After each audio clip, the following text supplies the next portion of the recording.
म्हणजे कोणता भाऊ, 3 स्टेटमेंट वाला म्हणजे PQR वाला. ठीक आहे. अरे तुम्हाला एवढे समजले, एक जरी क्वेश्चन म्हणजे एक एक्झाम्पल जरी समजला, बाकी कोणतेही अरे आपल्याला प्रॉपर्टी माहित आहे, कोणता देत ना बोर्डवाले का हे भरमसार लंबा देत, काही आपल्याला माहित नाही. त्याच्यामुळे म्हणतो किती दिले तरी आपल्याला सॉल्व्ह करणे, फक्त प्रॉपर्टी लक्षात ठेवायचे. ठीक आहे. तर आता एक्झाम्पल लिहूया आपण 3 स्टेटमेंट वाला. ठीक आहे. एक्झाम्पल काय म्हणते इथं, P implication Q disjunction R 1 2 3. हा दिसतंय का? याच्यावर मेन आहे म्हणजे आपल्याला कॉलम कोणता तो अलग अलग दिसतोय, समजलं का? कॉलम कोणता तो कॉलम कोणता, त्याच्यावर हाच तर नाही जे दिसतंय म्हणून 3 रेषा असे झाले. ठीक आहे. तर मग हा काय होते, P implication Q disjunction P implication R. ठीक आहे. एवढं झालं.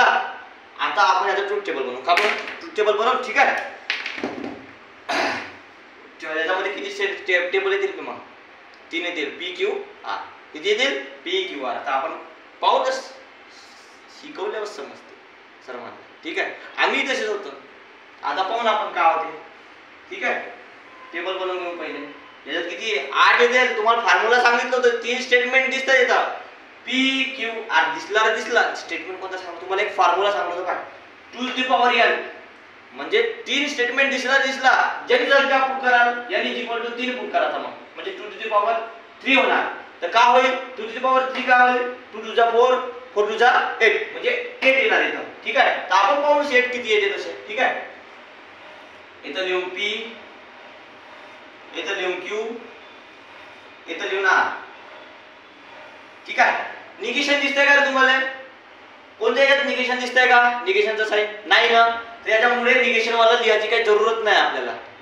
ठीक आहे. तर आपण लिहून सांगू एक पद्धतीने जाऊन. हा डायरेक्ट आपल्याला P लिहिला, डायरेक्ट P लिहिला असल्यामुळे P नाही लिहायचा, पहिले हा ब्रॅकेट लिहून टाकायचा. ठीक आहे. तर काय होईल, Q डिस्जंक्शन R. हा झाला. तर हा झाला. अजून कुठे ब्रॅकेट दिसतंय का? नाही ना. तर आता हा पूर्ण लिहून टाकायचा म्हणजे काय होईल, P implication bracket Q disjunction R. हा झाला इकडला कंप्लीट, पुरा इकडला कंप्लीट झाला. आता इकडे पाहिल्याची जरूरत काहीच नाही. ठीक आहे. आता जायचं इकडे, आता जायचं कोणाकडे, इकडे. आता काय म्हणताय, एक पाहायचा, एक ब्रॅकेट हा पहिले लिहून टाकायचा इकडल्या ब्रॅकेट मध्ये. काय होईल, P इम्प्लिकेशन Q. हा झाला. आता हा ब्रॅकेट राहिला, आता हा ब्रॅकेट लिहून टाकून काय होईल, P इम्प्लिकेशन R. हाही झाला. आता अजून कोणतं ब्रॅकेट दिसतंय का? नाही ना.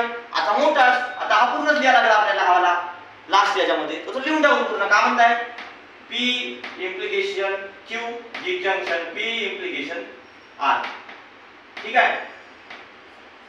तर आपण रिझ्यूम आता काय होते पाहूया. आता तर मेन खेळ आहे. आता तर पाहू आपण काय येते याच्या. ठीक आहे. आता काय येईल लक्ष द्या बरोबर. 1 2 3 लिहिताना लक्ष द्या बरोबर काय येते. 1 T 2 T 3 T आहे ना, 4 T बरोबर लक्ष द्या. 1 F 2 F 3 F आणि 4 F. समजला का कसा? 4 स्टेटमेंट फॉर्म्युला. आठाले बरोबर 1 2 3 4 5 6 7 8 आले का? 3 स्टेटमेंट राहिल्यावर कसं ते समजला का? तर याच्यात Q मध्ये काय येईल, याची 2 T मांडायचा 2 F मांडायचा, 2 T मांडायचा 2 F मांडायचा. Q च्या कंडिशन मध्ये. आता R च्या मध्ये काय मांडायचा, 1 T 1 F 1 T 1 F 1 T 1 F आणि 1 T 1 F. एवढं समजला? आता सामोर सोडून आपण सामोरचं माहितीच आहे कंडिशन, असा राहिला असा राहिला असा राहिला आणि असा राहिला, तर सामोर सोडवूनच घेऊन. ठीक आहे. तर मग पहिला काय म्हणताय, पहिले कॉलम नंबर म्हणजे कॉलम डायरेक्ट समजला, हा कॉलम आहे तो कॉलम आहे, त्याचं काय पटकन सांगायचं. ठीक आहे. कॉलम नंबर 1 2 3 4 5 6 7 आणि हा एक 8वा कॉलम. ठीक आहे. तर आता काय म्हणतो ना आपण, Q आणि V दिसतंय बरोबर, असा V दिसतंय, Q असा दिसतंय की ना R आहे, म्हणजे काय होईल या प्रॉपर्टी मध्ये काय होईल, जेथं F दिसला इथे फॉल्स, बाकी पुरे ट्रू. तर आता पहा कोणतं दिसतंय, कॉलम 3 ना कॉलम 4 मानायचा म्हणजे असा करायचा आहे, देऊन द्या नाही समजून असं देऊन द्यायचा होतं सॉल्व करताना. म्हणजे कोणत्या कोणत्या कॉलमचा करायचा. ठीक आहे.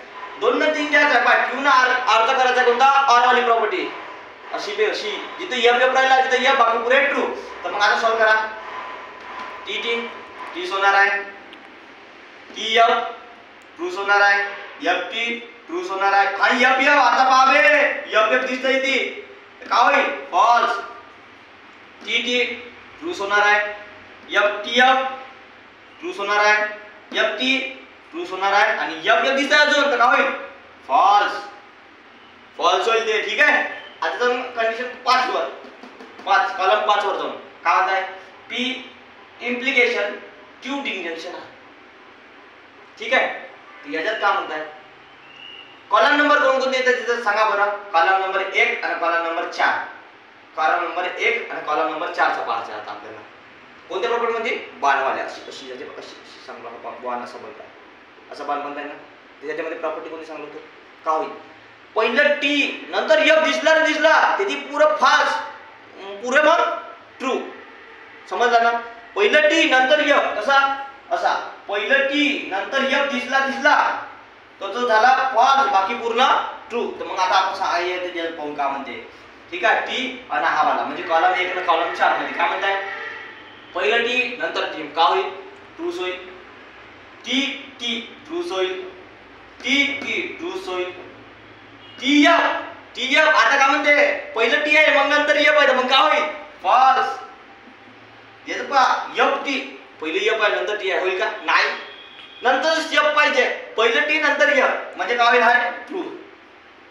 FT हाय ट्रूस. FT हाय ट्रूस आणि हा काय FF हाय ट्रूस.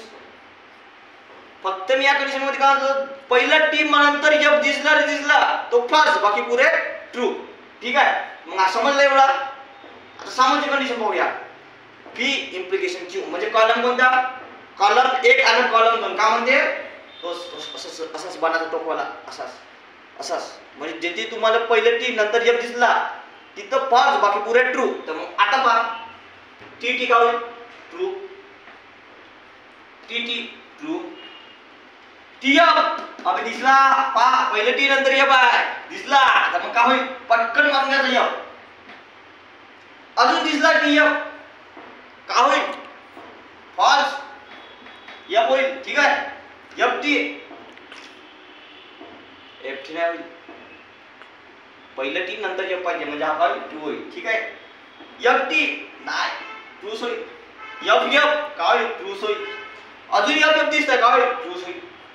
या कंडिशन मध्ये फक्त तुम्हाला सांगतो असा एक बाणाचा टोक जाताना दिसला तिथं पहिलं T नंतर F पाहिजे म्हणजे डायरेक्ट फॉल्स मारायचं. काही पाहत नाही दुसरा. फक्त आपल्याला 5 प्रॉपर्टी लक्षात ठेवायचे का होते काय. अरे काहीच नाही पूर्ण इझी आहे. आपण जर समोर पाहणार आहोत डिफरन्शिएशन ॲप्लिकेशन ऑफ डेरिव्हेटिव्ह समोरचे इंटिग्रेशन वगैरे हे इझी जे घेतात म्हणजे तुम्हाला कव्हर होऊन जाते 5-6 मार्क नाही का. त्याच्यामुळे आता याच्यानंतर टोटोलॉजी ट्रान्झॅक्शन हे वाले पाहू ना आपण काय समोर पाहू. आता हा एक्झाम्पल झाल्यावर पाहू ते वाले. ठीक आहे. ते झाल्यावर मग का पाहू आपण स्विचेस वाला पाहू. त्याच्यावर एक सांगून देतो मेन तुम्हाला. ठीक आहे स्विचेसचे. तर आता काय होईल P इम्प्लिकेशन R म्हणजे कॉलम कोणता येणार आहे याच्यात कॉलम 1 न कॉलम 3 येणार आहे. तोच दिसतंय बाणाचा टोकस. याच्यात काय दिसतंय बाणाचा टोकस असा पहिलाच. याच्यात हे काय होईल पहिलं T नंतर F दिसला तर फॉल्स बाकी पुरे ट्रू. आता पहा T काय होणार आहे ट्रूच होणार आहे. T अबे F दिसला TF पहिलं T नंतर F दिसला तर काय होईल फॉल्स. T नाही ट्रूच होणार. TF अबे दिसला अजून T नंतर F काय होईल फॉल्स.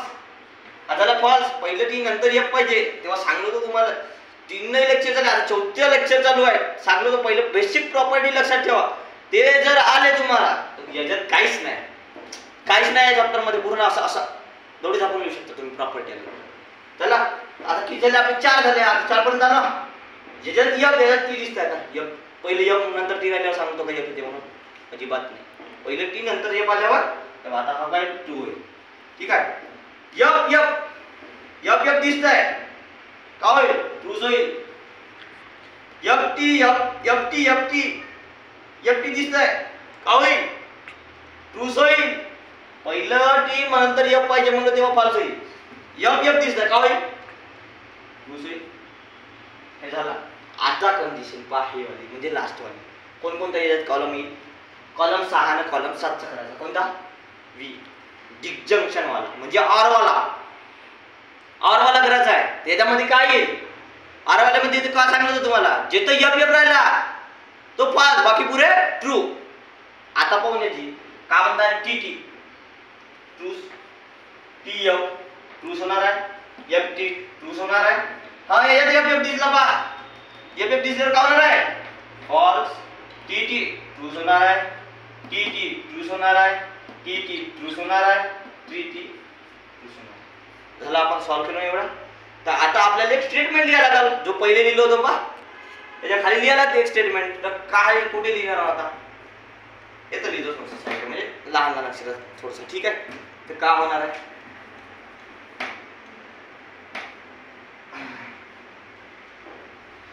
आता कॉलम पहा कोणता कॉलम आहे या एक्झाम्पल मध्ये कोणता कॉलम आहे इकडचा कॉलम कोणता आणि इकडचा कॉलम कोणता. हा कॉलम आहे 5 आणि हा कॉलम आहे 8. तर का होणार आहे याच्यामध्ये कॉलम 5 and 8 are identical आणि याच्या खाली कोणता आहे हा का लिहिला एवढा काय लिहिल्या एक सेंटेन्स लिहिला एवढा त्याच्या खाली हा एक्झाम्पल म्हणून घ्यायचा.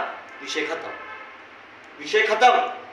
तुमचं सांगतो खरं हा जर ट्रूथ टेबल जर बरोबर राहिला एकही मार्क नाही काढत एकही नाही फुकटचे मार्काचे फुकटचे किती 3 मार्क फुकटचे ठीक आहे. समजलं का एवढा 3 स्टेटमेंट वाला पटकन लिहून घ्या स्क्रीनशॉट मारायची. आपण समोरचा पण कोणता टोटोलॉजी वाला वगैरे ठीक आहे पटकन स्क्रीनशॉट घेऊन घ्या आपण समोरचा बोलूया.